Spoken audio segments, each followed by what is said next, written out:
L'architecture est un art politique, profondément politique, de la création à l'utilité, puisque l'architecture est un art d'utilité publique qui sert au peuple, donc également un art populaire, et dans tout ce qui est politique, pour ainsi dire, il y a une notion qui est très importante, c'est de savoir d'où et de qui émane la volonté.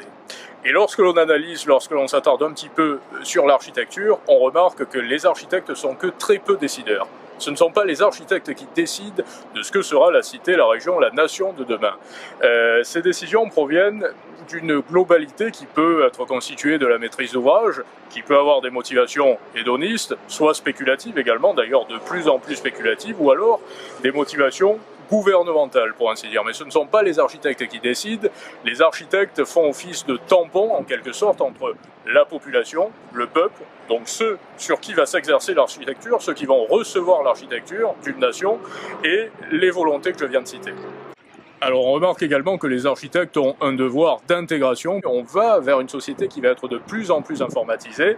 Alors c'est un risque, ça présente de nombreux avantages, mais c'est un risque également dans la cité, parce qu'à une époque où l'intelligence artificielle jouait seulement un rôle d'assistance à l'intelligence, il y avait relativement peu de risques. Maintenant que l'intelligence artificielle a le pouvoir de décider, de contrôler, de gérer la cité, on peut être parfois dépassé justement par cette intelligence artificielle, cette intelligence informatique. Alors l'un des devoirs, comme je le disais précédemment, de l'architecte moderne, c'est de juguler, de contrôler l'intégration de l'intelligence artificielle dans la cité de demain, la cité qui est en train de se construire. Il y a un élément à analyser principalement en ce qui concerne l'intelligence artificielle dans l'architecture, c'est de trouver, de cibler le point clé au moment, l'instant où l'intelligence prend sa qualité d'intelligence, où l'intelligence artificielle perd sa qualité d'assistance à l'intelligence et où elle devient une réelle intelligence souveraine, capable de décider.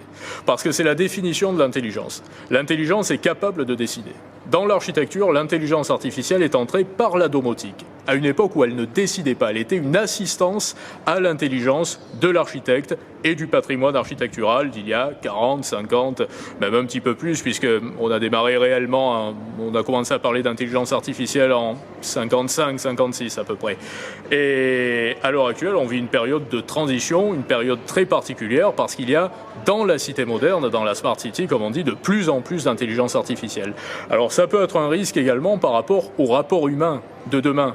Parce que je disais précédemment que l'architecture est un art politique, parce que c'est l'architecture qui dessine le croquis, l'esquisse des rapports humains de demain.